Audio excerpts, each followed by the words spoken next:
Alright, so we now come to the most important part of this whole discussion on processes, which is IPC, InterProcess Communication. So, as the name suggests, IPC is the technique through which multiple processes communicate with each other.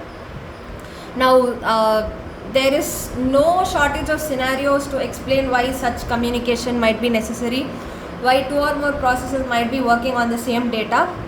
In one of the previous segments, in fact, I mentioned the example of using WhatsApp web on two tabs simultaneously. So there are a lot of examples of why two processes might want to communicate with each other. How do they do it? Using inter-process communication or IPC. And who facilitates IPC? The operating system. So there are two main ways in which IPC can be done: shared memory or message passing. So shared memory, as the name suggests, is when the memory locations accessible to two processes are common. So we saw that every process has a bunch of memory addresses it can access, right? So if there are some locations which are accessible both to P1 and P2, then both of them can read from or write to those locations. That is how they communicate with each other, which is shared memory. You can see this picture. This location is accessible both to process A and B.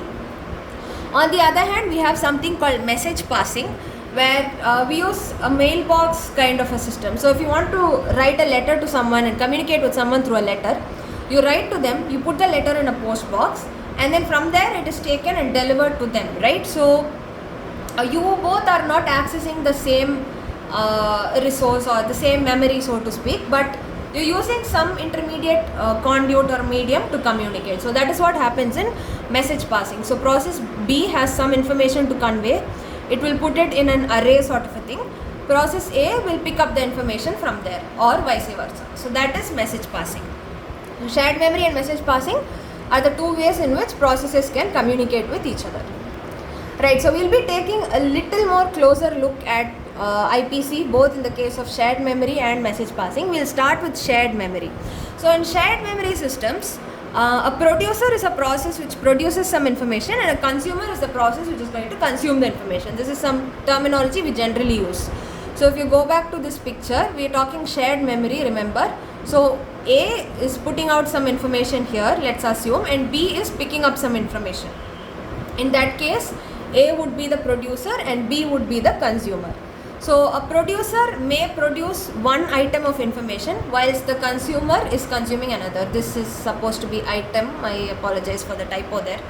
So while the point there is, a producer might produce and a consumer might consume simultaneously. They are two processes, they can run in parallel. But you have to make sure that a consumer does not try to consume an item which has not yet been produced by the producer, right? Which makes sense. So when someone has not yet written a letter to you, you cannot try to read that letter which has not been written yet. So it's like trying to delete an element from an empty array. P1 has to put an element there for P2 to pick it up.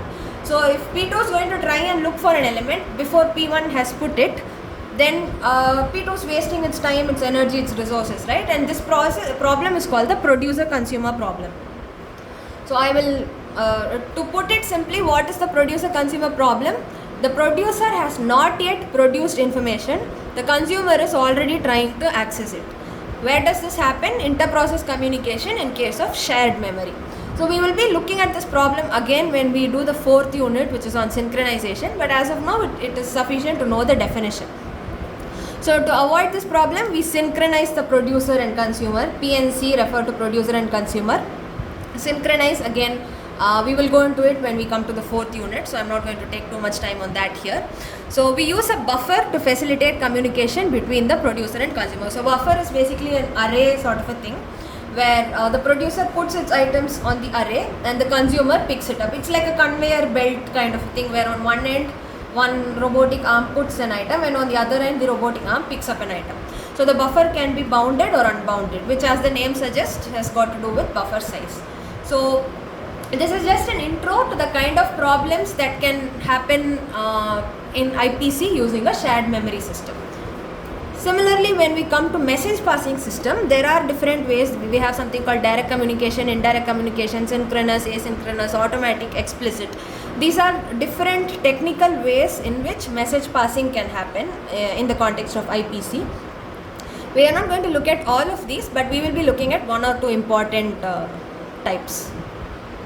Right, so the first thing we'll do in message passing is we're going to look at direct communication. So in direct communication, as the name suggests, you have a sender, you have a recipient, you will directly forward the message from the sender to the recipient. There is no third party kind of a thing. So it's like a direct message, a DM kind of a thing between two people. I text you, you text me back. So a link is established automatically between every pair of processes. Remember, we are talking about inter-process communication. So if there is a process P and a process Q, you have a direct link between P and Q. P needs to know Q, Q needs to know P. You don't need any third party like a postman kind of a thing. And for every link, there are only two processes, and for every pair of processes, there is only one link. Simple, straightforward stuff. This is direct communication. The next is indirect communication, where the messages are sent to and received from mailboxes or ports. So the way I like to understand this is, it is like your group chats in WhatsApp or any of your messaging platforms.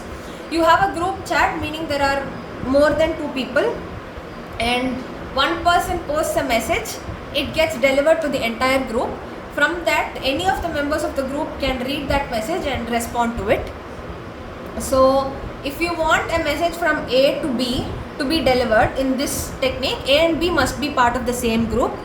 That is what this point says. A link is established between two processes only if they have a shared mailbox. So if I want to text a person X through this indirect group communication, I have to open a WhatsApp group which both I and X are part of.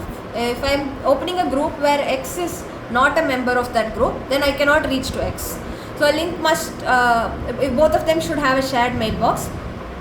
A link may be associated with more than two processes, meaning in one mailbox you can have more than two processes. So it's like in one group you can have more than two people, right? You have 3 people, 5 people, whatever.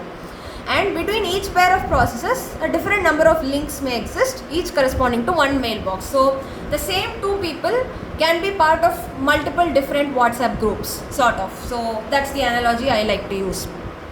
So that's it about indirect communication. So you might have the question, why do you need indirect communication when you can directly speak through direct communication? Sometimes it might be necessary for more than two processes to communicate. Why do we have group chats in WhatsApp and so on? Sometimes you want a bunch of people to be in the conversation, right? And there are situations, we're not going to go into the nuances of all of that. All I want you to take away is there are these different ways of communicating between two processes. So in indirect communication, suppose that there are 3 processes, P1, P2, P3, all sharing the mailbox A. So there are 3 processes which are part of this group chat, so to speak. P1 sends a message to the group. Both P2 and P3 are trying to receive it.